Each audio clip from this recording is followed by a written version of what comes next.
Ça y est, c'est 2026 et si vous voulez du changement cette année, vous avez cliqué sur la bonne vidéo. Peut-être que vous êtes à la recherche de plus de liberté, la liberté de pouvoir faire ce que vous voulez, travailler quand vous voulez, avec qui vous voulez, vivre où vous voulez. Et dans ce cas, cette vidéo, elle est vraiment faite pour vous parce qu'aujourd'hui, on va voir le plan complet pour lancer une activité, devenir indépendant en 90 jours, même en partant de zéro. Alors, avant toute chose, qui est-ce que je suis pour vous parler de ça? Moi, je m'appelle Baptiste et j'ai fait un parcours classique dans les grandes écoles. J'ai fait Centrale Supélec, une grande école d'ingénieurs, et je croyais que c'était bon. J'allais avoir la vie que je voulais parce que j'avais fait comme on me disait. Le problème, c'est que je me suis retrouvé en entreprise et je me suis fait profondément chier. Je me suis dit, cette vie-là, elle me rend malheureux. Tous les jours, j'allais au bureau et ça me faisait trop chier. J'étais pas épanoui. Vraiment, ma vie ressemblait pas du tout à ce que je voulais. Du coup, je me suis lancé dans ma passion pour la vidéo. Donc ça, c'est il y a plusieurs années maintenant. Et depuis, j'ai développé une activité dans la vidéo. Au cours des dernières années, j'ai encaissé 600 000 € de chiffre d'affaires avec mon entreprise de production vidéo. Pas du salaire sur mon compte bancaire, c'est du chiffre d'affaires. J'ai investi aussi 50 000 € en coaching pour me former, pour apprendre à vendre, à développer une activité. Et c'est ce que je vais vous partager justement aujourd'hui. J'ai accompagné plus de 100 clients et j'ai appris tout un tas de méthodes auprès d'autres entrepreneurs que j'ai eu la chance de rencontrer, qui eux ont aussi des entreprises qui font des millions. Et donc l'objectif de cette vidéo, c'est de vous synthétiser tous ces apprentissages pour vous permettre vous aussi de lancer votre activité.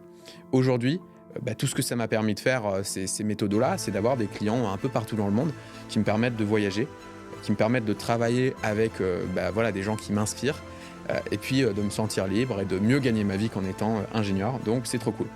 Dans cette vidéo, vous aurez accès au plan pour lancer votre activité de manière rentable, même si vous débutez en 90 jours. Disclaimer, j'ai rien à vous vendre sur ce sujet-là. Vous demandez peut-être, mais pourquoi, dans ce cas, tu as loué un studio pour nous faire une vidéo, pour nous expliquer, nous donner des conseils? Pour être totalement transparent, en fait, j'avais une interview de podcast prévue et mon invité m'a planté en dernière minute. Donc, dans tous les cas, j'avais le studio et je me suis dit, tant qu'à faire, je vais en profiter pour essayer de donner de la valeur. Parce que moi aussi, j'ai vu beaucoup de vidéos sur YouTube qui ont profondément changé ma trajectoire. Donc, mon intention, c'est vraiment de vous aider. Puis, de toute façon, sinon, je n'aurais rien fait à la place. Donc voilà. On va passer à travers 5 grandes étapes au cours de cette vidéo. La première, c'est de se lancer. C'est ce que vous allez pouvoir faire dès aujourd'hui après avoir regardé la vidéo. Là, on est vraiment au jour 0. Donc, le premier point, ça va être déjà de trouver une motivation qui vaut la peine d'être poursuivie. Parce que si vous ne savez pas pourquoi vous vous lancez, il y a de fortes chances que vous abandonniez en cours de route. Et donc, il peut y avoir 2 types de motivation. On peut soit être attiré par quelque chose. Par exemple, moi, c'était mon cas quand je rêvais d'avoir davantage de liberté que dans mon taf d'ingénieur, que je rêvais de faire des grands films, que je rêvais de développer ma créativité, pouvoir justement faire des productions, des tournages et tout ça. Mais on peut aussi être repoussé par quelque chose. Et c'est OK. Dans mon cas, j'étais clairement repoussé par mon quotidien d'ingénieur. Tous les matins, j'allais au bureau, ça ne me convenait pas. J'avais des discussions à la machine à café où je me faisais chier. Enfin, j'étais pas à ma place, en gros. Et ça, c'est totalement OK au début, d'être nourri par une énergie un petit peu sombre. Et souvent, avoir quelque chose à fuir, ça me motive beaucoup plus qu'avoir quelque chose à aller chercher. Donc, ma première invitation ici, c'est déjà vous dire, OK, concrètement, là, de quoi il s'agit? Qu'est-ce que je suis en train de fuir ou vers quoi je suis en train de me diriger? Mettre une intention là-dessus. Ensuite, une fois que ça va être fait, l'idée, ça va être de regarder votre vie actuelle et de dire à quel niveau je peux faire de la place pour justement développer une activité. Dans quoi part mon temps aujourd'hui et qu'est-ce que je vais devoir arrêter de faire pour justement donner de l'espace à la prospérité de cette nouvelle activité. Dans mon cas, je me suis dit, OK, je vais arrêter de jouer aux jeux de vidéo par exemple parce que ça me prend du temps et ce temps-là, je vais pouvoir le remettre à profit. Et là où ça s'était bien goupillé dans mon cas, c'est qu'il y a le confinement qui était arrivé. Et donc, le confinement avait fait le travail pour moi puisqu'il avait supprimé 80% de mes activités sociales, sorties, etc. Ce qui avait donné de l'espace. Et franchement, sans le confinement, j'aurais pas pu, je pense, aussi rapidement. Donc là, c'était en l'espace de 45-60 jours max, où je suis passé de vraiment je débute en vidéo à j'ai mon premier client qui me paye 2000 € et je sais que j'ai une possibilité d'en vivre. Ça a compressé le temps. Mais s'il n'y avait pas eu le confinement, j'aurais dû le faire de manière peut-être plus artificielle. Et vous, aujourd'hui, peut-être que c'est plutôt ça que vous allez devoir faire. Donc, lister, c'est quoi les choses que je vais abandonner. Ensuite, il va falloir choisir une idée. Ça, c'est une étape qui est souvent en fait surestimée. On pense qu'on a besoin de faire un business plan, de trouver l'idée du siècle, de partir sur des trucs hyper compliqués pour avoir une activité rentable en ligne, que ce soit de la vente de services en ligne, de prestations de services, de produits, peu importe. Hein, c'est vraiment ça s'applique à tout. Euh, on va du coup revenir à un exercice hyper simple que vous pourrez faire dès avoir vu cette vidéo. La première chose, c'est que vous allez lister une liste des trucs que vous savez faire. Donc toutes les choses en fait où vos amis disent ah ben putain lui il est trop fort pour ce truc là. Peut-être c'est de la cuisine, peut-être c'est le dessin, peut-être vous êtes super bon pour écouter vos amis, peut-être que c'est des choses que vous avez vécues, vous en rendez même pas compte, mais en fait globalement ça a de la valeur. En fait dites-vous quelles sont toutes les choses que je sais maintenant et qui auraient eu de la valeur pour moi-même d'il y a 2 ans, d'il y a 3 ans. Et franchement, vous seriez surpris de voir qu'il y a beaucoup plus de choses que vous pouvez le penser. Donc, dans mon cas, c'était la vidéo. Je savais créer des vidéos, j'avais cette passion artistique que faisais depuis longtemps et j'étais en train de me professionnaliser, donc je faisais des vidéos de plus en plus quali. Donc voilà, je savais faire en tout cas une chose. Vous pouvez faire cette liste. Ensuite, on va chercher à faire une seconde liste qui est maintenant non pas centrée sur nous, mais centrée sur nos clients de demain, les gens qu'on va aider. Et là, cette liste, ça va être en fait une liste de tous les problèmes que peuvent résoudre les choses qu'on sait faire. Donc, par exemple, dans mon cas, je sais faire des vidéos. Ça résout des problèmes de manque de visibilité, par exemple, ou de manque de clarté. Si une entreprise est pas visible sur les réseaux sociaux, peut-être elle va pas faire assez de ventes. Et ça, c'est un cas voilà, fréquent. Il y a plein d'entreprises qui font des trucs super, mais pourtant, ils ne sont pas connus. Et donc, du coup, ça marche moins bien pour eux. Vous pouvez lister tous les problèmes que ça résout. Si tout à l'heure, votre compétence, c'était moi, je suis super à l'écoute des gens, j'arrive à créer du lien, de l'humain, etc. Quel problème ça résout? En fait, ça peut résoudre par exemple le problème de quelqu'un qui vient d'avoir une rupture amoureuse et qui a besoin de support. Ça peut résoudre le problème de quelqu'un qui veut trouver un job et qui se prend des bâches à des entretiens et qui a besoin d'être accompagné. Ça peut résoudre plein de problèmes en réalité. L'idée, c'est d'être exhaustif et de venir lister tous ces problèmes. Et enfin, troisième colonne, on va lister en fait les personnes pour qui ce problème-là aurait de la valeur à être résolu. Dans mon cas, c'était par exemple, des entreprises qui ont du mal à communiquer, des entreprises qui sont peut-être autour de chez moi, ou des entrepreneurs du web qui ne savent pas faire de la vidéo, par exemple. Donc, qui vont avoir déjà des blogs, des réseaux sociaux, des trucs comme ça, mais qui ne savent pas faire de la création de contenu vidéo. Là, vraiment, on fait un exercice, en fait, de se dire à qui on va pouvoir se mettre au service, auprès de qui, parce que c'est eux qui nous paieront demain, en fait. Donc, c'est vraiment important de ne pas être trop auto-centré, mais vraiment de poser cette réflexion. Maintenant, à ce stade, c'est vraiment de la réflexion. On ne va pas avoir des idées magiques parce que il va falloir après confronter au terrain, et c'est ce qu'on va faire du coup juste après. Mais le point qui est important là-dessus, c'est de se dire que en fait, tout ce qu'on sait faire, ça a une valeur qui est vraiment différente selon pour qui on le fait. Je m'explique. Revenons à mon exemple, je sais faire de la vidéo. Ok. Admettons que je fasse une vidéo qui me demande 1 semaine de travail. Si jamais je fais cette vidéo pour la pizzeria du coin, qui n'a pas de réseaux sociaux, qui est totalement invisible, qui va juste la poster, avoir 3 likes sur Facebook et 2-3 personnes qui vont lui en parler, mais c'est tout, cette vidéo va avoir peu de valeur. Par contre, si cette vidéo-là, je la mets au service d'une entreprise qui fait déjà de la pub, qui a déjà un budget pub et qui va dépenser 50 000 balles en budget pub pour mettre cette vidéo en avant, que cette vidéo est du coup vue par des millions de personnes, ou à minima des dizaines de milliers, et leur fait générer du coup beaucoup de ventes, cette même vidéo, pour un travail équivalent de ma part, elle aura eu beaucoup plus de valeur dans ce deuxième cas. Qui dit beaucoup plus de valeur, dit que ça leur aura peut-être généré plus de chiffre d'affaires. En tout cas, ils auront eu des retombées plus importantes. Donc, ils seront sans doute prêts à payer beaucoup plus cher. Donc là, ce que je suis en train de dire, c'est qu'à travail équivalent, notre compétence, elle peut être faiblement valorisée. La pizzeria, peut-être qu'elle ne serait pas prête à payer plus de 500 balles pour sa vidéo, ou très fortement valorisée. Peut-être que cette entreprise à qui on va générer plein de ventes serait prête pour payer 5 000 € pour cette vidéo. Pour moi, c'est le même travail. Pour eux, ce n'est pas la même valeur. On va chercher à vendre aux gens à qui ça a le plus de valeur. Grossièrement, on va essayer de vendre aux riches. Ça peut poser des questions éthiques, c'est-à-dire qu'il y a beaucoup de gens qui vont se dire « Ouais, mais ok, mais dans ce cas, c'est injuste. Parce que du coup, les personnes qui n'ont pas les moyens de se payer mes services, ils vont pas y avoir accès. Et moi, je préfère faire un acte de foi, entre guillemets, vendre pas cher à des gens pour qui ça fait sens. Ça, c'est un raisonnement qui est tout à fait louable. Le problème, c'est qu'il va conduire en fait à une impasse pour tout le monde. Parce que pour quelqu'un qui n'a pas les moyens, eh ben, en fait, ce sera quand même trop cher. Même si vous faites beaucoup moins cher, ce sera quand même trop cher. Et pour quelqu'un qui a largement les moyens, ben, vous pourrez même lui vendre plus cher et pour lui, ça paraîtra pas si cher que ça. Le problème, c'est que si vous vendez pas cher du tout à des gens qui n'ont pas les moyens, eux, ils vont quand même faire la gueule parce que c'est trop cher. Et vous, ben, vous ne pourrez pas vivre dignement de votre activité. Vous devrez travailler dur. Et donc, au final, vous serez obligé de prendre encore plus de clients. Vous serez obligé de bâcler un peu tous les clients parce que vous n'aurez pas assez de temps par client. Et donc, ça va mal se passer. Si vous vendez beaucoup plus cher à des gens qui ont les moyens, bah, en fait, vous avez le loisir de dire, bah, en fait, vu que je gagne très bien ma vie, je peux prendre moins de clients et bénévolement aider les autres personnes. C'est totalement OK.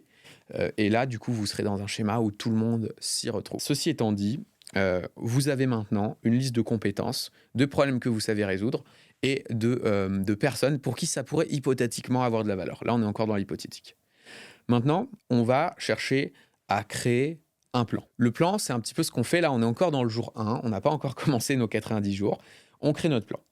Déjà, d'un point de vue logistique, à quel moment je vais bosser sur mon projet? Donc, aujourd'hui, vous avez sans doute un job ou vous avez sans doute des trucs qui vous occupent la journée et c'est très bien. Et moi, je suis pas trop du style à dire faut tout abandonner, faut démissionner du jour au lendemain et tout alors qu'on n'a pas de projet. Non. Il faut avoir un cadre dans lequel on peut créer son projet. On a de l'oxygène, on va pas finir sur la paille. Donc, c'est hyper OK de garder son job quand on développe son activité au début. C'est juste qu'il va falloir aménager son temps, du coup. Donc, ce que vous faites de 9h à 17h, à la limite, on s'en fout. Ce qui va être important, c'est qu'est-ce que vous faites de 17h à 9h.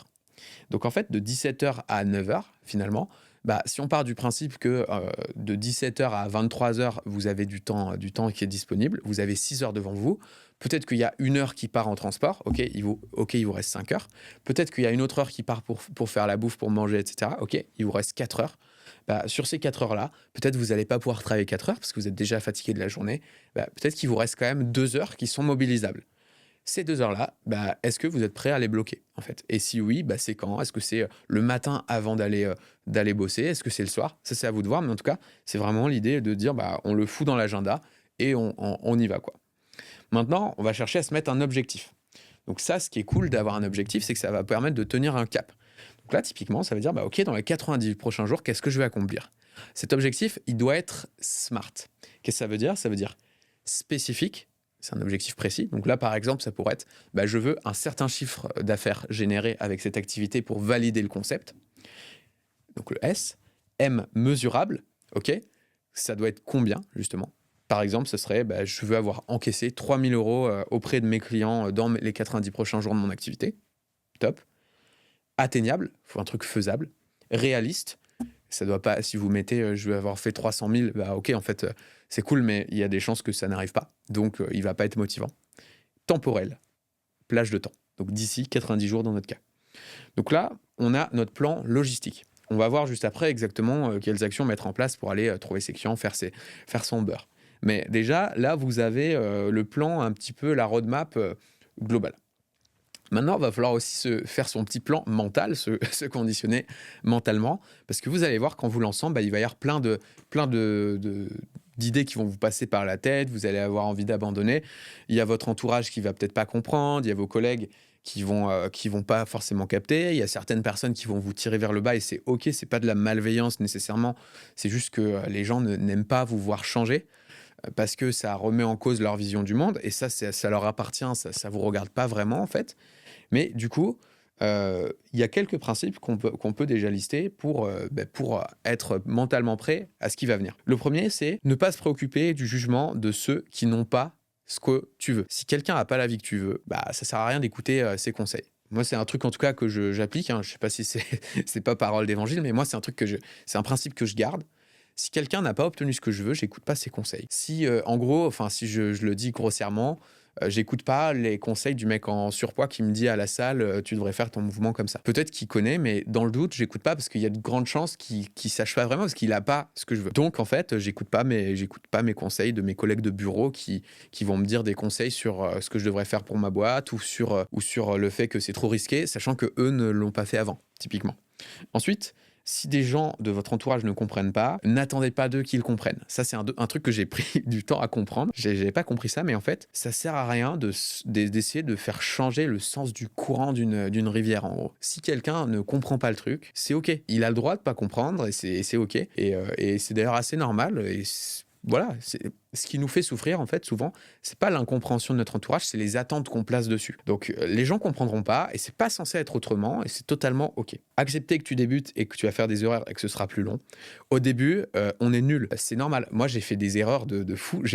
À un moment, j'ai perdu 6 mois, voire 1 an, parce que je j'avais pas compris, des trucs. J'ai essayé de trouver des clients de la mauvaise manière. Enfin voilà, j'ai perdu beaucoup de temps, j'ai perdu énormément d'argent aussi. Si je cumule tout l'argent que j'ai perdu sur des erreurs, ça se compte en dizaines de milliers d'euros. Au moins, je pense, 30-40 K facile perdus ces dernières années sur des erreurs. C'est normal et au début, on se prend tous les murs, on fait toutes les erreurs, donc c'est plus long au début.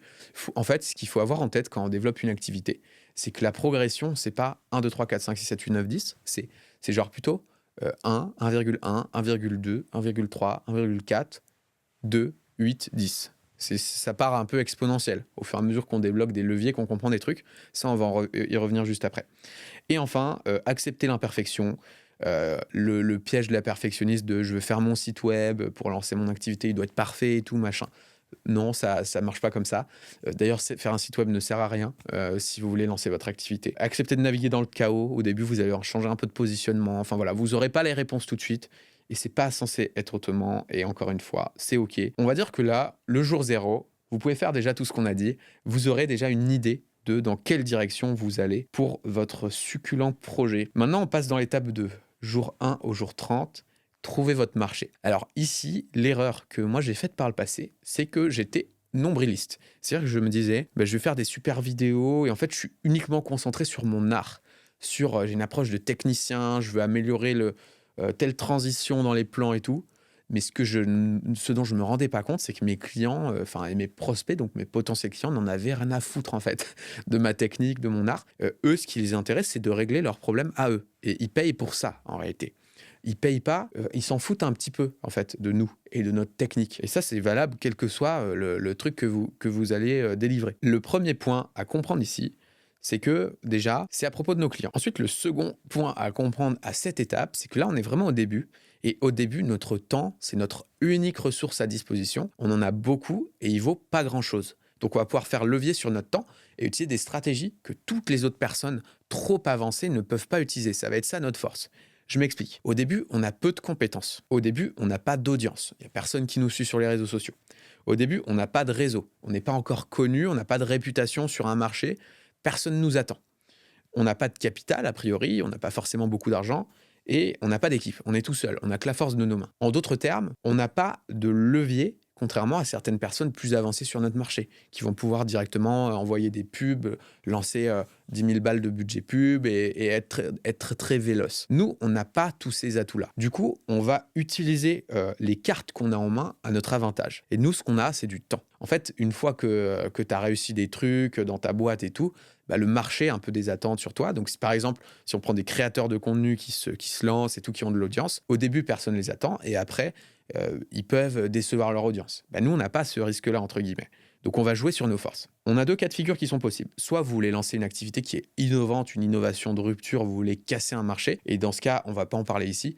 Mais juste ce que je veux dire ici, c'est que ça va être le plus dur de faire une innovation de rupture. Et ça va marcher pour 0,1% des personnes. Soit vous voulez juste une activité qui marche. Et dans ce cas-là, bonne nouvelle, vous n'allez pas avoir besoin de réinventer la roue. Ça, c'est un truc que je n'avais pas compris non plus. Vous pouvez juste regarder ce que vendent les autres et vendre la même chose et le faire un petit peu mieux. Et ça va bien se passer. Ça, c'est une idée qui est assez réconfortante. Dans les 2 cas, il va falloir parler à des prospects le plus vite possible. Et c'est ce qu'on va voir maintenant. Donc, la première étape pour trouver votre marché, ça va être déjà de faire la liste.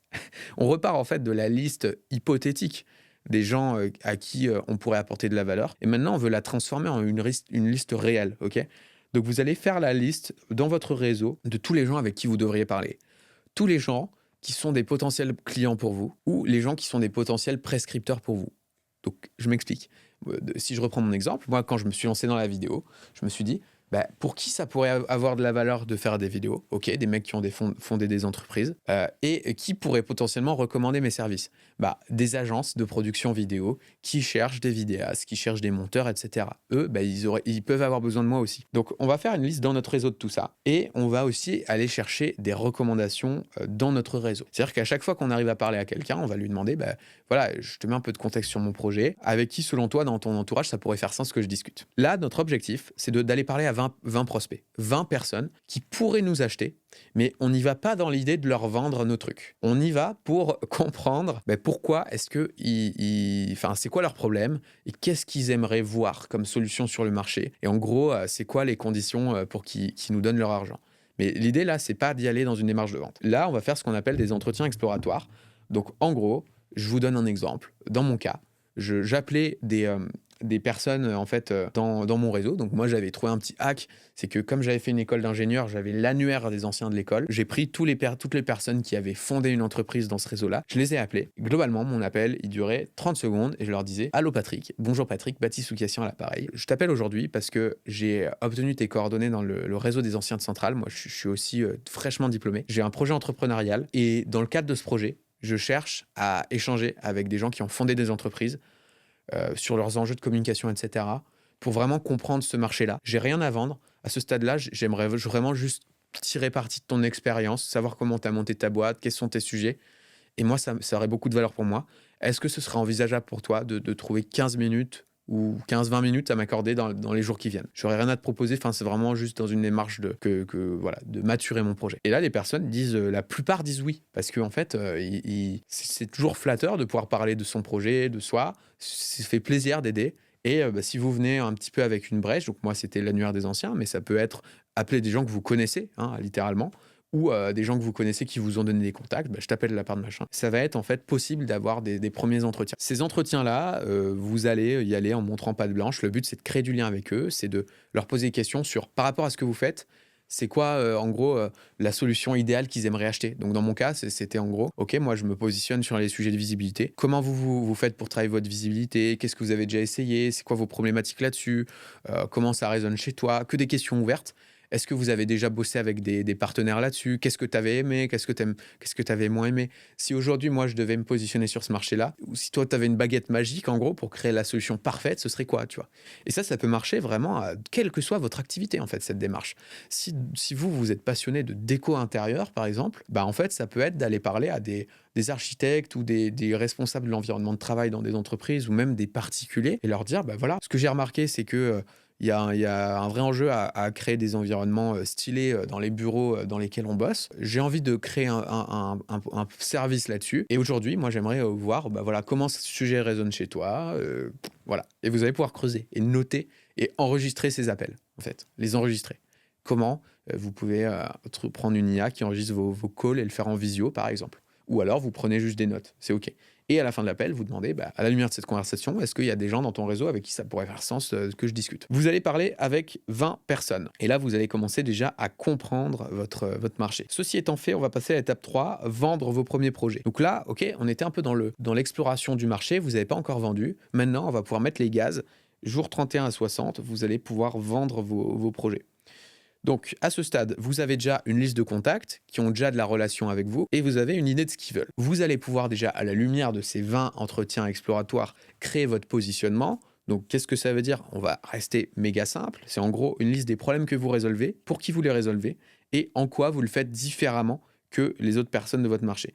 Là-dessus, vous n'avez pas besoin de vous prendre la tête, il n'y a pas besoin de disrupter l'industrie, d'arriver avec une innovation majeure. C'est pas compliqué, vous regardez des gens qui font un truc qui marche, vous dites, moi je vais faire pareil, je vais mettre un peu ma petite patte dedans, je vais essayer de faire un petit peu mieux, et puis voilà, ça suffira. Pas besoin de se différencier davantage. Et ensuite, vous allez pouvoir utiliser différents leviers pour continuer de générer des conversations de ce type, mais cette fois-ci, moins dans une démarche de je me renseigne pour monter mon projet et davantage dans une démarche de je veux vendre mes projets. Alors, il y a un hack que je vous donne ici qui est sans doute le plus puissant quand vous démarrez et que vous n'avez de toute façon rien à perdre. c'est ce qu'on pourrait appeler les power moves. Les power moves, l'idée derrière, c'est de dire que vous allez pouvoir faire un move hyper audacieux euh, avec quelqu'un avec qui vous avez vraiment envie de travailler. Je vais vous donner une anecdote parce que moi, les power moves, c'est un truc qui m'a sauvé la peau 2 fois. La première fois, c'est, je vous explique. J'étais avec 2 associés, on voulait monter notre boîte de vidéo, etc. On n'y arrivait pas. On se sépare au bout d'un an. Un an de tentative à rater, à pas réussir. Moi, je me retrouve au pied du mur parce que j'avais plus aucun client, j'avais rien. J'étais sur la fin du chômage en plus. Et je commençais à me dire, là, je vais être niqué en fait. Parce que je vais devoir reprendre un taf dans l'ingénierie. Et franchement, pas envie. Pas envie du tout. Envie de me foutre en l'air. Et du coup, j'utilise la carte des power moves. C'est quoi? En gros, je prends les gens avec qui je discutais, donc avec la démarche que je vous précisais, il y en a qui étaient fondateurs d'une agence de vidéo. Et je me dis, eux, ils ont des projets, je sais pas, ils ont craqué un truc, ils ont réussi à avoir des projets. Et moi, je sais faire des vidéos. C'est ce qu'ils livrent à leurs clients. Donc en gros, ce que je leur ai proposé, je leur avais dit, écoutez, moi, je serais super curieux de voir comment vous bossez, de voir l'agence de l'intérieur, comment ça marche, comment on développe une agence, parce que moi, manifestement, j'ai pas compris, quoi. Donc j'aimerais vous proposer un deal. En fait, c'est que je vous aide gratuitement sur un projet. Je vais venir avec vous sur un tournage, je vais faire le montage et tout. Et en contrepartie, moi, ça me permet derrière de comprendre comment vous fonctionnez, de voir une agence comment ça marche. Et derrière, si vous voulez qu'on aille plus loin, peut-être on pourra bosser ensemble. Et là, plus à titre de moi qui ferai des prestations de freelance pour vous. Ils ont accepté parce que cette offre, en fait, elle est très dure à refuser. C'est ça l'idée du Power Move, c'est faire une offre. Il faudrait être débile pour dire non. Et in fine, on a fait ce projet, ça s'est super bien passé. Et derrière, ils m'ont dit, justement, nous, on cherche un chef de projet, etc. Mi-temps, c'est genre 2K par mois, freelance, machin. Et donc, on a travaillé ensemble. Et eux, du coup, ça a été mon premier client à ce moment-là, quand je repartais de zéro, qui m'a assuré déjà 2000 euros par mois avec mon activité et qui me prenait un mi-temps. Et qui m'a permis de monter en compétences en plus. Donc, c'était un super deal pour moi à cette époque-là. Et à côté, je pouvais prendre d'autres clients, etc. pour compléter mon chiffre d'affaires. Ça, c'est un power move. Je vous donne une deuxième anecdote de Power Move, parce que ça va aussi, encore une fois, vous illustrer le truc. Je bossais avec cette agence, c'était cool, mais j'avais encore un peu de mal à développer ma clientèle sur le côté, sur le temps qui m'était imparti. Un jour, il y a une soirée avec des créateurs de contenu de LinkedIn qui organisent cette soirée. Moi, je suivais leur travail depuis un moment, j'étais vraiment admiratif de ce qu'ils faisaient, c'est un truc vraiment qui me plaisait. Je me rends à cette soirée et je me dis, bon, ok, là, j'ai quelques jours, j'ai du temps libre devant moi parce que j'ai plus de projet et je retourne à l'agence la semaine prochaine. Donc là, j'ai quelques jours un petit peu à tuer, entre guillemets. Ok, c'est l'occasion parfaite pour refaire un power move. Je vais les voir et je leur dis, salut, j'aime ce que vous faites. Moi, je suis vidéaste. Il s'avère que j'ai mon matos avec moi. Est-ce que vous seriez partant que je vous interviewe 5 minutes, que je fasse un petit after movie, une petite vidéo de la soirée et je vous l'offre gratuitement. Moi, ça me fait plaisir. Si vous pouvez juste me taguer en la diffusant sur vos réseaux, c'est cool. Et voilà, ça me fait plaisir. Ils acceptent, je filme le truc. Et en fait, là, je rentre chez moi et je me dis, là, j'ai une opportunité en or de leur faire le meilleur montage possible. Et si eux, en fait, j'arrive à les surprendre, ça va être super. Donc, c'est ce que j'ai fait. Je me suis affairé, j'ai fait la vidéo, j'ai fait un truc. Ils ont bien kiffé et donc ils l'ont relayé partout sur le réseau, ils m'ont remercié et tout, et ils m'ont tagué partout. Et derrière, en fait, il y a eu ce wow effect justement qui a fait que dans leur audience, des gens sont venus me voir et j'ai eu des clients comme ça. J'ai eu pas mal de clients comme ça sur ce move-là. Et surtout, ça m'a permis de passer un petit step d'autorité de t'es le mec qui bosse avec eux. Parce que derrière, j'ai même pu pérenniser la relation avec eux et travailler avec eux. Et d'ailleurs, eux sont devenus des clients réguliers avec qui j'ai travaillé pendant 1 an après. Et donc, en cumulé, ce move-là, si je compte les prestations que j'ai fait avec eux, plus tout ce que ça m'a rapporté d'autres prestations et tout, je pense que ça m'a rapporté au moins 50 000 euros de chiffre d'affaires sur un power move. Donc, vous voyez la puissance du power move. Par contre, pour que ça marche, il faut qu'il soit bien calculé, ce power move. Et quand je dis bien calculé, je pense à 2 choses. La première, c'est que si vous faites un power move avec quelqu'un qui n'a pas de levier, ça va pas être très efficace. Ce que j'appelle du levier, c'est que, vous voyez, dans mes 2 cas, j'avais soit une agence qui avait du deal flow, qui avait beaucoup de projets à proposer, soit des créateurs de contenu qui avaient beaucoup d'audience. Donc, en fait, mon travail allait déboucher. Il y avait du potentiel, en fait. Si j'avais fait un power move avec la pizzeria du coin, ça n'aurait pas marché. Et d'ailleurs, ça, je l'avais fait une fois et ça n'avait pas marché. Ça, c'est le premier point. Et deuxième point, c'est qu'un power move, c'est soit on le fait à fond, soit on le fait pas. Si je leur ai fait une vidéo un peu moyenne, ça n'aurait pas marché non plus. Donc, j'avais vraiment mis les tripes dans cette vidéo. Et c'est ça qui est délicat. C'est on travaille gratuit, mais on travaille extrêmement bien. Parce que ça sert à rien de le faire si c'est pour le faire à moitié. Voilà. C'est mes 2 points et évidemment, le power move, il faut que ça vienne de vous. Si c'est quelqu'un dans votre entourage qui vous dit: «Travaille gratuitement pour moi, tu auras de la visibilité», attention, ça pue. Généralement, ça sent, l'intention, elle est mauvaise et ça va pas être bon. Ce power move-là, bah, vous pouvez l'utiliser pour aller, trouver des clients et je vais vous partager maintenant une anecdote de l'autre côté du miroir. On m'a fait ce power move, voilà, avec le podcast Level Up. J'ai un monteur short qui m'a écrit sur Instagram l'été dernier et qui m'a proposé de faire des shorts pour moi. Il m'a dit: «Je vais monter un short pour toi, ou plusieurs gratuitement et cetera. Je te montre à quoi ça ressemble, machin, ça t'engage à rien et si tu veux qu'on aille plus loin derrière, bah, je te dirai comment, mes tarifs c'est ça, ça, ça».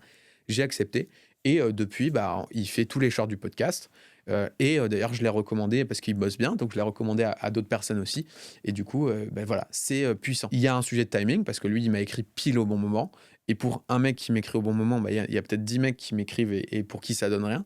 C'est aussi ça, le power move, il y a un peu la notion de chance, hein, derrière, mais si vous le faites à répétition, il y a pas de raison que ça finisse pas par hit, un moment et par marcher. Les power moves, c'est un levier pour générer des interactions commerciales derrière. On va voir exactement comment mener la vente derrière, même si vous y connaissez rien et cetera, sans devenir, non plus, le loup de Wall Street, hein, mais juste les bases qui fonctionnent. Le 2e truc, c'est de continuer cette démarche de réseautage comme on l'a vu juste avant, pour continuer à avoir des conversations. 3e truc, ah oui, alors, dans cette démarche de réseautage, maintenant, vous pouvez le faire un peu différemment. Vous pouvez dire: «Salut, je t'écris parce que je me suis lancé pour aider des entreprises sur tel sujet ou aider des personnes sur tel sujet». Ça peut être, aider des particuliers, sur leur décoration intérieure, enfin, en fait, peu importe. Voilà ce que je fais. Est-ce que tu connais des gens pour qui ça pourrait avoir de la valeur, avec qui ça pourrait faire sens que je prenne contact?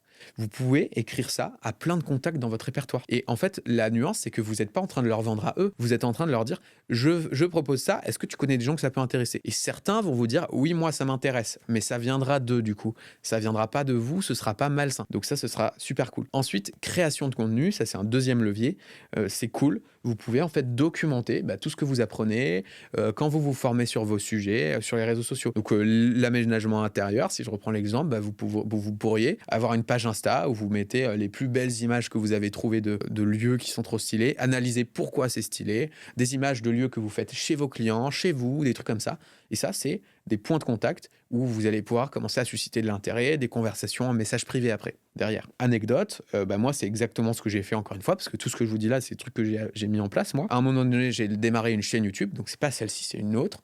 Moi, je vendais de la vidéo. Je voulais me positionner comme quelqu'un qui vend pas juste des vidéos, mais qui vend aussi de la stratégie de communication. Et donc, sur ma chaîne YouTube, j'ai analysé les meilleures stratégies de communication sur YouTube d'entrepreneurs. Et à la fin des vidéos, je disais: d'ailleurs, si vous voulez de l'aide pour la vôtre, c'est ce que je fais avec mes clients, blablabla, prenez rendez-vous. Et ça crée en fait ça crée des rendez-vous. Et moi, ça, je l'ai utilisé à fond. Je le fais encore aujourd'hui. Ça fait 2 ans que je poste sur YouTube, sur mon autre chaîne, du coup, toutes les semaines, et que ça représente peut-être la moitié de mon acquisition client. Et enfin, la publicité, on va dire, ça va être le plus compliqué. Donc, ça peut éventuellement marcher si vous cherchez des clients autour de chez vous, que vous mettez un petit budget pour trouver des clients près de chez vous. Il y a des coachs sportifs qui font ça marche très bien. Mon grand frère prof particulier qui a lancé ça récemment, donc on attend de voir ce que ça va donner. Mais là, l'idée, c'est de mettre un petit budget, de mettre 50 balles par semaine pour avoir des pubs en local. De la publicité à plus grande échelle, ça va être compliqué après, et il faut du budget, donc je vous recommande pas de commencer par la publicité autrement. Ok, avec tout ça, vous allez générer des rendez-vous. L'objectif, c'est de maintenir la cadence de 5 rendez-vous par semaine. Le piège, ce serait de dire: j'ai trouvé un client, maintenant je fais que travailler pour ce client et j'arrête de chercher d'autres clients. Ça, c'est le piège classique. Si vous faites ça, vous allez avoir un truc en dents de scie. Vous allez alterner des phases d'euphorie où vous trouvez un client et des phases de stress où vous avez peur de ne plus rien avoir. L'objectif, c'est de toujours la moitié de votre temps la dédier à trouver des clients. Et là, peut-être vous dites: mais moi, je veux juste faire mon métier, je veux pas trouver des clients. Et si vous dites ça, c'est OK de vous le dire, mais ça marche pas comme ça. Votre taf en tant qu'indépendant, c'est de trouver du business aussi. Ça veut pas dire que vous allez devoir prospecter toute votre vie et tout. Des fois, vous trouverez des clients réguliers et ça maintiendra. Moi, je travaille avec certains partenaires, des prestataires avec qui je travaille. On travaille depuis 1 an, 2 ans ensemble et on représente peut-être, mon agence représente peut-être la moitié de leur chiffre d'affaires. C'est-à-dire qu'ils n'ont pas besoin tous les mois de retrouver des clients. Mais c'est important d'avoir cette routine et de maintenir cette exigence de 5 rendez-vous toutes les semaines. Là, ça peut paraître dur, hein, tout ce que je vous dis, mais si vous le faites, vous êtes sur la fast track pour pour speedrun la game en fait, hein. C'est vraiment personne, enfin, la plupart des freelances ne font pas tout ce que je vous dis. Et là, je parle de freelance, mais ça marche aussi si vous voulez accompagner des personnes, enfin, quelle que soit votre activité. Donc voilà, vous pouvez faire ça. Maintenant, c'est 5 rendez-vous par semaine. Qu'est-ce que vous allez leur dire? Comment vous allez mener la danse dans la vente? Si le rendez-vous, c'est juste salut, c'est awkward, vous savez pas quoi dire et ça mène nulle part, ça va être chiant. Heureusement, moi, j'en ai fait des centaines de rendez-vous de vente. Bah, vu que c'est moi qui ai tout vendu dans mon entreprise, en gros, j'ai signé pour 600 000 € de CA depuis que me suis lancé à peu près. Enfin, j'ai encaissé, donc signé même plus, mais après, il y a eu des petits bâtards qui n'ont pas payé. Mais ça, c'est un autre sujet pour un autre jour. Vous pouvez suivre cette trame-là que je vais vous partager maintenant, et puis les grands principes que je vous partageais aussi. On va commencer par les principes. Déjà, vendre, vous pouvez le remplacer par aider dans votre tête. En gros, vous êtes là pour être côte à côte avec le client et l'aider. Vous n'êtes pas là pour le scam ou lui forcer la main ou autre. C'est en gros, il a un problème, il veut le résoudre. Vous avez peut-être une solution à ce problème. Vous êtes là pour étudier ensemble si ce serait un bon fit, cette solution pour lui, s'il a les moyens, si tout ça.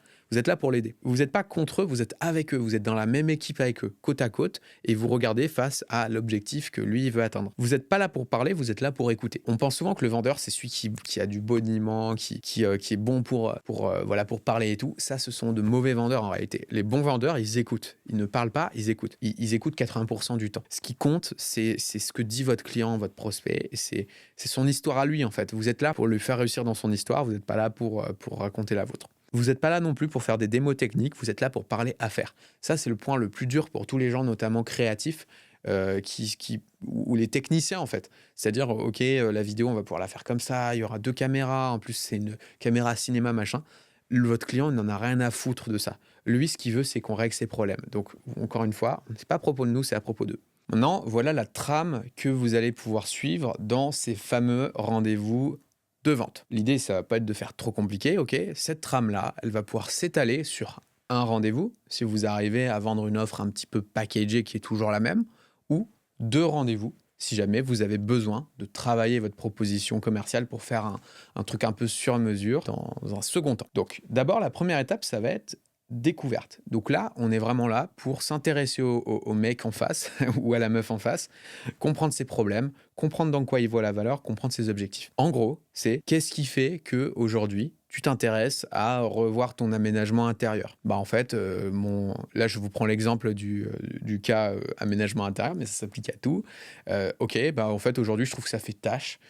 Quand j'invite du monde, je passe un peu pour un bouffon. Parfois j'organise des séminaires avec des clients et ça le fait pas. Et voilà, on a envie de faire un truc quali. Ok. C'est quoi tes objectifs avec ce lieu? Qu'est-ce que ça doit, quelle case ça devrait cocher? Bah, je veux qu'on puisse recevoir X personnes, je veux un truc plutôt dans les tons machin, ça c'est des choses que j'aime bien, etc., etc. Bref, on va creuser en fait à partir de la personne. Et on n'est pas en train de lui vendre notre soupe, en fait, de lui raconter notre vie. Parce que assez rapidement, les personnes vont dire ok, qu'est-ce que tu fais? Vas-y, dis-moi en plus, mais vraiment très vite. Le problème, c'est que si on ne sait pas ce qu'ils veulent, on ne peut pas se présenter de la bonne manière, en fait. C'est trop compliqué. Donc c'est un petit peu ça l'idée, quoi. En gros, si je fais le parallèle avec un date, bah, en gros, si tu arrives et que tu commences à raconter ta vie pendant 15 minutes, alors que tu sais pas ce qui intéresse la personne en face, tu as peu de chances d'avoir une bonne conversation, tu vois. Alors que si tu demandes d'abord un peu c'est quoi ses centres d'intérêt, bah du coup ça veut dire que tu peux partager de la matière à un endroit où ça va être intéressant, quoi. Bah voilà, c'est pareil ici. Ensuite, la deuxième étape, ça va être la qualification. Donc ça va être vraiment comprendre ce qu'ils veulent acheter. Donc, comprendre aussi ce qu'ils ne veulent pas acheter, comprendre leurs alternatives, donc peut-être ils sont en train de comparer d'autres personnes, etc. Comprendre sur quoi ils vont fonder leurs décisions, lever les obstacles logistiques et qualifier leur capacité d'investissement, leur budget en quelque sorte. Donc là, si on prend un petit peu ces différents points, comprendre ce qu'ils veulent acheter, ce serait, ok, maintenant je vais changer d'exemple, je vais prendre le cas de la prestation vidéo, ce serait... D'accord, donc là, tu me dis que tu as envie de communiquer, machin, tu as des idées de faire ci, ça. À quoi ça ressemble, toi, la prestation que tu aimerais avoir? Est-ce que tu as envie d'être accompagné sur ta stratégie de A à Z? Est-ce que tu es déjà au clair, en fait, sur ta stratégie et toi, tu cherches vraiment quelqu'un pour exécuter, produire des belles vidéos? En gros, à ce stade, là, par rapport à la conversation qu'on a, Qu'est-ce qui a résonné? Qu'est-ce qui a moins résonné? Qu'est-ce que tu recherches? Si la personne dit, bah, moi je veux, non, juste la production de belles vidéos, ok, on va pouvoir creuser encore un peu. C'est quoi une belle vidéo pour toi? Est-ce que tu as des exemples de choses qui te parlent, vers lesquelles on pourrait se rapprocher, etc., etc. Et là, vous allez comme ça choper plein de matière pour derrière orienter ce que vous allez proposer et avoir beaucoup plus de chances que ça fonctionne. Comprendre ce qu'ils ne veulent pas acheter, c'est, ben en fait, si le mec, il te dit, bah, la stratégie, ton truc de stratégie, je m'en fous, moi, je veux juste une vidéo, et que derrière, tu lui pitches, ouais, on va faire la stratégie, machin. En fait, même si toi, tu penses qu'il a besoin de stratégie, on s'en fout, c'est lui. Ce qui compte, c'est ce qu'il y a dans sa tête à lui. Et du coup, ça va taper à côté. Et il va se dire, mais il m'a pas compris ce gars. Et du coup, je vais pas plus loin. Ça, c'est important. Comprendre ce qu'il ne veut pas acheter, c'est aussi, par exemple, j'avais le cas hier avec un entrepreneur que j'avais en appel qui voulait de l'aide sur sa stratégie YouTube. Et lui m'expliquait, enfin, en gros, je lui pose des questions et il m'explique, bah, moi, j'ai comparé avec d'autres trucs, machin. Moi, ce que j'aime pas trop dans les choses que j'ai vues ailleurs, c'est que c'est souvent des accompagnements en groupe où tu es 10 par 10 et moi j'ai pas de temps à perdre et je veux qu'on aille droit au but, moi je cherche du one-one. Ok, bah là par exemple ça me donne une info hyper cruciale pour savoir ce que je vais lui proposer derrière et comment je vais lui pitcher aussi. Les obstacles logistiques, ce serait, ok, bah maintenant qu'on a ce projet-là, tu verrais ça sous quel horizon de temps? Quand est-ce que tu aimerais mettre ça en place? Est-ce que toi, tu as des contraintes dont il faut que j'ai connaissance sur le planning, par exemple? Est-ce que tu as des, je sais pas, enfin en gros, là, ça va être propre à votre expertise. Si par exemple, vous faites le truc de l'aménagement intérieur, ça va être, bah, ok, c'est quoi ta surface? Est-ce qu'il y a des pièces auxquelles on peut pas toucher? Est-ce qu'il y a des choses où il faut absolument pas que ça parte en termes de meubles? Enfin, j'en sais rien, mais ça va être propre à chacun. Bref, la capacité d'investissement, ça c'est important parce que pour faire votre proposition, si vous n'avez pas un ordre de grandeur, d'idée, de tarif ou de prix sur lequel le prospect serait prêt à s'engager, ça va être compliqué. Donc là, vous avez deux choix.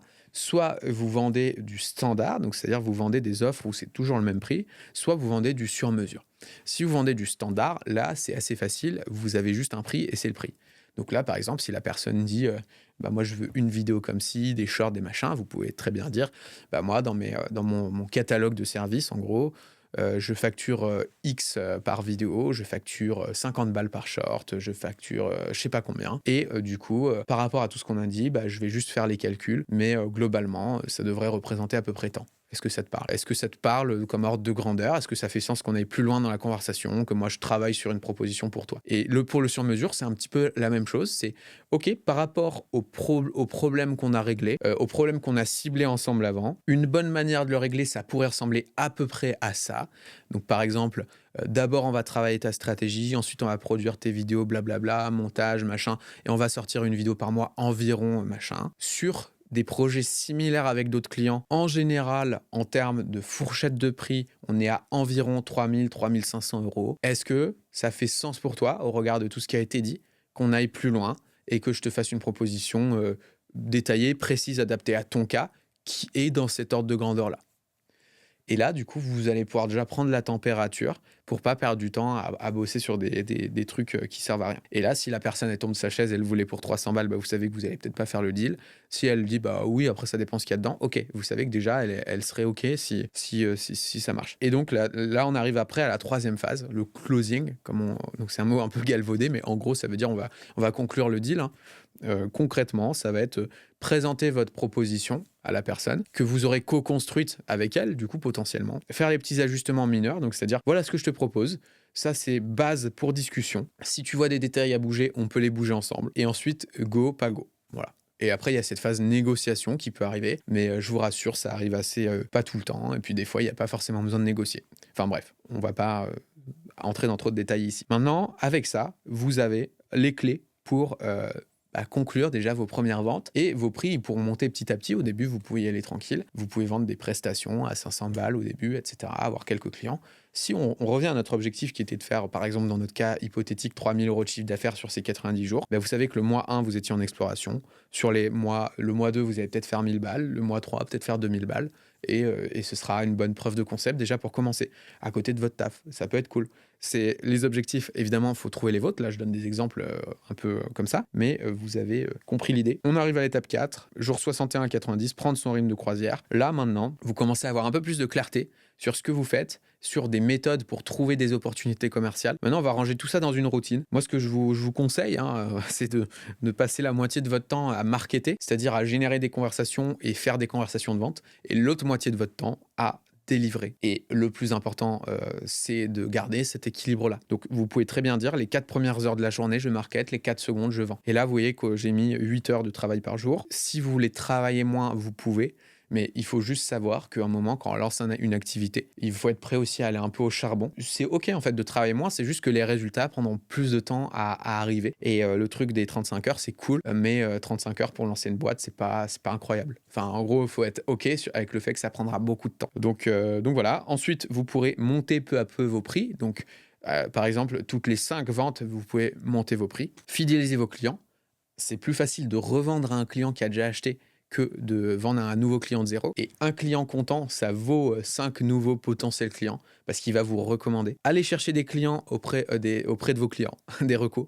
C'est-à-dire, OK, tous les mois ou tous les 2 mois, vous pouvez écrire à vos clients en disant, écoute, je repensais au projet qu'on a fait ensemble. Moi, je développe ma boîte, j'ai envie d'avoir plus de clients comme toi. Avec qui dans ton réseau, ça pourrait faire sens que j'entre en contact. Allez chercher comme ça des mises en relation. Créez vos process. Donc, qu'est-ce que ça veut dire? Ça veut dire commencer peu à peu à documenter ce que vous faites, à créer des routines. Donc, OK, quand je délivre un client, c'est quoi les étapes? Est-ce que je peux les mettre au clair dans une méthode propriétaire? Comme ça, moi, je commence à créer ma méthodologie. Par exemple, les étapes pour produire une vidéo, c'est toujours un petit peu les mêmes. Est-ce que je peux processer ce truc-là? Comme ça, moi, ça me fait un guide pour faire mon métier plus rapidement.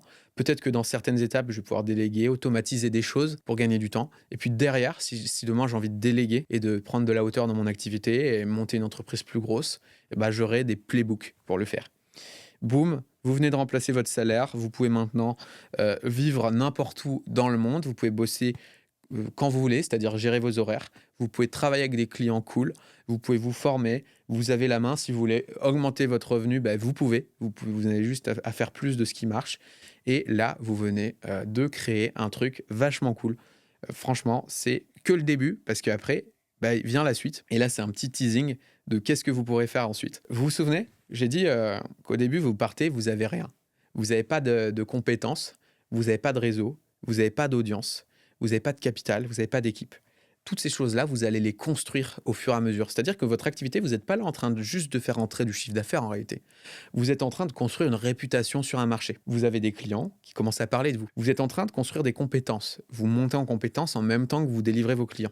Et c'est bien dans cet ordre-là que ça se passe. Vous êtes en train potentiellement de créer une audience aussi. Parce que si vous créez du contenu, comme je l'évoquais tout à l'heure, vous avez peu à peu une crédibilité qui augmente. Vous avez des gens qui commencent à vous écouter. Et vous créez la réputation, ça va avec un réseau. Plus vous avez de gens dans votre entourage, plus vous êtes puissant. Moi, concrètement, comment ça s'est matérialisé pour moi à ces 3 niveaux? Sur le réseau, en fait, à chaque fois que j'ai des nouveaux clients, c'est des nouvelles personnes qui entrent dans mon réseau. Pareil pour mes équipes. J'ai rejoint ce qu'on appelle des masterminds, donc c'est des groupes d'entrepreneurs avancés qui s'entraident pour développer leur boîte. Donc concrètement, maintenant j'ai accès à des profils super avancés pour échanger de pair à pair. Et donc j'ai parmi eux des gens qui sont devenus clients, qui m'ont recommandé aussi dans les réseaux. Donc en fait, il y a une réputation qui se met en place. Et ça, c'est insane, parce que ça veut dire que demain, si je veux lancer une nouvelle offre, un nouveau service, je peux juste faire un post LinkedIn, envoyer un message sur WhatsApp à mon réseau et potentiellement encaisser en fait directement 10 000 euros de prestat comme ça. Mais c'est pas parce que c'est de la magie, c'est juste qu'il y a un réseau qui a été bâti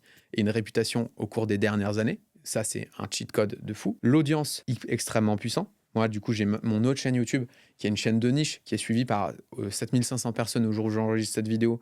Ça paraît peu, mais en fait, c'est 7500 entrepreneurs qui sont intéressés par mes sujets, qui ont du pouvoir d'achat. Et donc, derrière, il y en a qui deviennent régulièrement clients. Et ça a une valeur énorme. Si demain, je perds mon entreprise, je ne perds pas mon audience, je ne perds pas mon réseau. Et les compétences, pareil, j'ai appris des trucs sur la publicité, sur la structuration d'entreprise. Bref, j'ai appris tout un tas de trucs qui a de la valeur pour les autres. Et ça, pareil, personne ne peut me l'enlever. Donc, c'est cette idée, c'est que ces 3 points-là, si demain, vous perdez tout, si vous faites virer de votre job, etc., on ne peut pas vous retirer votre réseau, on ne peut pas vous retirer votre audience, on ne peut pas vous retirer vos compétences. Donc, en fait, c'est un investissement qui est absolument insane. Ça a beaucoup plus de valeur qu'investir même en bourse. Je ne suis pas conseiller en investissement. Ceci n'est pas un conseil financier. Ne venez pas m'embêter, la DGG CRF. Mais vous voyez, en fait, c'est trop puissant. Tu deviens invincible avec ces actifs-là. Et derrière, il y a des nouvelles manières de monétiser qui vont se présenter. Là, j'ai pris l'exemple essentiellement de la prestation de service où on fait pour les autres. Pourquoi? Parce que quand on n'est pas encore réputé sur notre marché, c'est le plus facile. On enlève l'épine du pied aux autres. Ce qu'ils achètent parfois, c'est même pas notre expertise, c'est plutôt qu'on le fasse pour eux. Ça, c'est le niveau 1, c'est le truc le plus facile à vendre.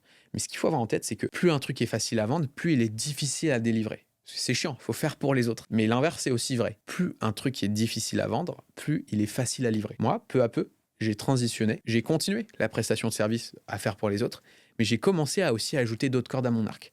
Par exemple, à dire, il y a certaines personnes, elles aimeraient que je fasse pour elles, mais elles n'ont pas le budget pour mes offres. Par contre, je peux leur apprendre à faire et leur montrer comment faire. Et là, ce sera peut-être un peu moins cher, mais pour moi, ce sera 100 fois plus simple à leur livrer. Et du coup, j'aurai beaucoup plus de profit parce que je ne vais pas avoir besoin de payer des gens pour déléguer, pour produire ce service ou autre. Et donc, je peux vendre ce qu'on appelle de l'accompagnement. Et cet accompagnement, il peut se faire de plusieurs manières. En one-to-one, je t'aide. En one-to-many, en groupe, quoi. J'aide plusieurs personnes à la fois. Ou en mode formation en ligne, ça c'est le truc à l'ancienne, là je vends de l'information. Ça c'est en train de plutôt de péricliter, la formation en ligne en tant que telle, parce que ChatGPT, les IA ont commoditisé l'accès à l'information. Mais par contre, l'accompagnement, il a encore de très très beaux jours devant eux. Moi je connais des gens qui ont des accompagnements dans des trucs que vous imagineriez même pas. Par exemple là, on vient de démarrer avec un client qui aide les pilotes d'avion à se faire embaucher chez Air France, par exemple. Vous voyez le genre de truc de niche qui existe? Ça existe vraiment. Moi, qu'est-ce que j'ai fait? J'ai publié sur YouTube, des gens sont venus me demander mon aide sur leur stratégie YouTube, et donc je leur ai vendu de l'accompagnement pour faire ça. Et ça, je l'ai fait avec maintenant une 50aine d'entrepreneurs, et donc c'est un truc qui a vachement bien marché. Résultat, je me retrouve avec un modèle hybride où j'ai des gens qui ont un faible pouvoir d'achat que j'aide en accompagnement en one-to-many, ou des gens plus débutants en fait, c'est même pas juste pouvoir d'achat, c'est plus des gens qui débutent, des gens plus avancés mais qui ont déjà une équipe, qui ont déjà des monteurs vidéo et tout et qui veulent de l'aide pour structurer leur stratégie YouTube et leur process et tout, je les aide en one-to-one et c'est plus cher, et des gens qui ont déjà une chaîne YouTube rentable, etc., qui veulent tout déléguer. Et là, on les aide en prestation de service avec mon agence. Et derrière, l'idée, c'est que j'ai des équipes, etc., j'ai délégué des trucs. Mais du coup, la monétisation peut se faire à différents niveaux. Chaque niveau a ses avantages.